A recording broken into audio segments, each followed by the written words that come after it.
Should we take But let's take it, because you never know. If you've got time, you're not rushing off and We've got somebody waiting for us in the foyer, but they can wait for 5 minutes. Yeah. Right. Are we on? Just carry on. Hello, Stephen Ryan. Hello, I'm Ian Major. This is Ian Atkins. We're Bits from Bytes. We've done your delivery for you today. Ian will now tell you what you need to do on the machine. Right. Those wires actually going to be better fed in there, and that'll be better clipped into that one. And then when you have the extruder on, the filament one conduit feeds into there and goes round, but that might just be there because you're doing stuff at the moment. The fan actually you've got mounted here, which is fine because that's the way I showed on the instructions, but actually you can mount it on here. There are some brackets and it just works a bit better there. For ABS you don't really need the fan anyway. This all might be just because you haven't got round to it yet, but these belts are all a bit on the loose side. But the key area I think you're going to have trouble with is these nuts. That won't work. You won't get a good drive on that. You'll miss steps when you drive it.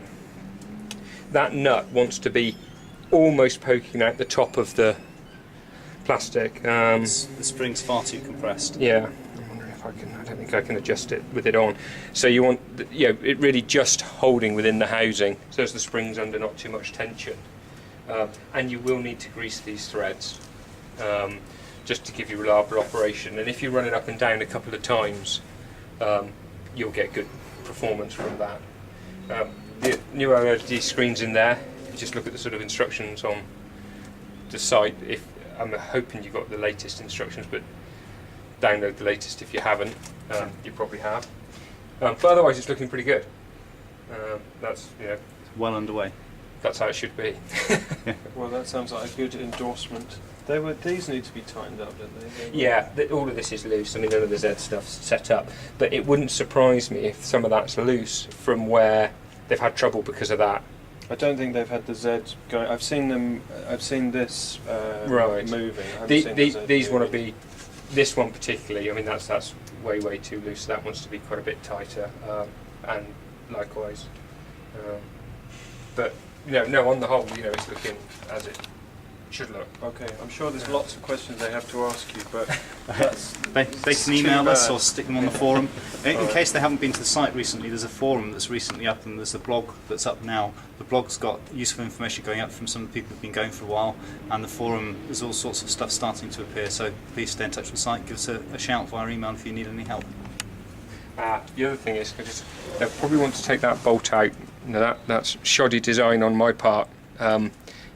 But when that comes up, it can catch on this part of the carriage. When it homes and does all its stuff, it can hit here. Show me again. This bolt here. Okay. Just that one? Yeah, right. It'll run fine with just the front one if it's tight, because that literally just has minimal force on it. So that's about it. But yeah, otherwise, looking. Yeah, well done, Stephen Ryan. Keep up the good work. Good to see you got a good machine, and hope it's working for you soon. Your filament's all here, so you can get printing as soon as you like.